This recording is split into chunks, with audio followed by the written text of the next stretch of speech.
Hi, Elaine here. Today I'll be showing you how to use a great free app to quickly and easily make a Catalina boot disk for your Mac. It's always a good plan to be prepared for disaster, never more so than when it comes to your computer. And step one of that is creating an emergency boot disk for your Mac. There are several ways to make a boot disk, but using DiskMaker 10 is one of the most hands-off, for which read, terminal-free ways of doing it, and that's the way I'll be showing you today. As with previous versions of OS X since Lion in 2011, macOS Catalina is available only as a download from the Mac App Store. It's a free update, so simply a matter of downloading it from the store. It'll be downloaded to your Applications folder and automatically run from there. There is one thing to be aware of though. As soon as it's installed from your Applications folder, it will be deleted. Unceremoniously and without warning, it will just disappear. You can re-download it, but that takes time and bandwidth. So you have a couple of options. 1. Stop the automatic install and make a boot disk before it gets deleted. Or 2, and better still, make a copy of the installer in another location for future use. DiskMaker 10 is available from DiskMakerX.com. It's a free app, although they do accept donations should you find it useful. Download and install it and you'll be good to follow along. So with the macOS Catalina installer downloaded from the Mac App Store, a backup of it made, and DiskMaker 10 installed, we're ready to roll.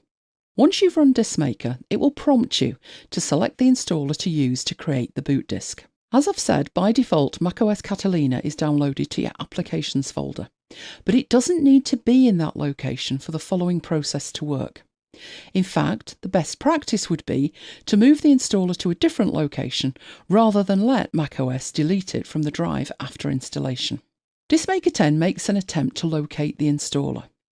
I used to move my copy to the desktop so I could see it and be sure it wouldn't be deleted after the installation.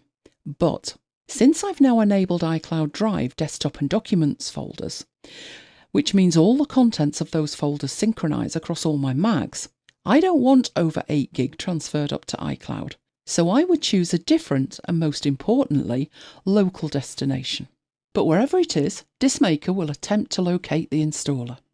If DiskMaker can't find the installer, or you would like to use a different version from the one it does locate, use the Use Another Copy button and select the installer you prefer. The next step is to select the drive or device to be used as the basis of your installer. The minimum you'll require is a 16 gig USB stick.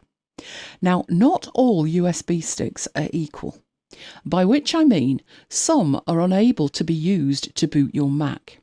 If you have a problem with the disk you first try, the easiest option is to use a different USB stick. You do have other options, as this dialog box mentions. The Use Another Kind of Disk option enables you to select a different type of disk entirely. It means taking a larger disk, partitioning it, and installing a different OS X or macOS version to each partition. It's the kind of thing a geek does, and yes, I have one of those types of hard drives too. And if you need one, DiskMaker themselves now have an app called DiskMaker Pro. That will help you make one of these hybrid recovery disks if your needs are more complex or you're managing a network of Macs and working with a whole range of operating system versions. But back to our boot disk creation. Next, you'll need to select the disk you want to use as your boot disk. DiskMaker will display all the disks it finds. In my case, there's only one. And as you make the selection, the Choose This Disk button becomes active. In this case, my pen drive is called Kingston.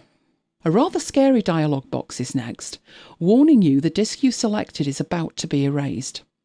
Confirm that this is the correct disk, and it's simply a matter of clicking the Erase Then Create the Disk button and waiting for the process to complete. DiskMaker warns you to expect to be prompted to enter an administrator password, and then confirm you wish to continue. DiskMaker then starts copying files. This can take a while, depending on the speed of your machine and the speed of the drive you've selected. For me, with a USB 3 drive, it took about 10 to 15 minutes.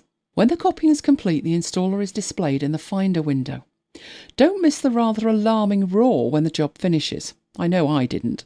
I'm used to it now, but the first few times it was somewhat startling, as I wasn't expecting it. Are you ready? Yes, that's the indication from DiskMaker 10 that you're done. It's not a complicated process to undertake manually, but you might as well save any time you can. All the better to spend investigating the new options available in macOS Catalina. So let's recap. Download macOS Catalina from the Mac App Store. Make a copy of the installer and leave it somewhere safe. Download and install DiskMaker 10 from DiskMakerX.com. Make your bootable disk, and it's always a good idea to check your boot disk works by booting to it. You don't want the first time you find out it's not working properly to be when you really need it. Well, I hope that helps you, and if you want new tutorials and tips and tricks on a regular basis, check out my free training at elainegiles.com/VIP. If you enjoyed this video, give it a thumbs up, subscribe to the channel, and I always appreciate it when you share it with your friends. If you have any requests for specific tutorials, be sure to contact me. I would love to hear from you. Thanks for watching, and I'll see you next time.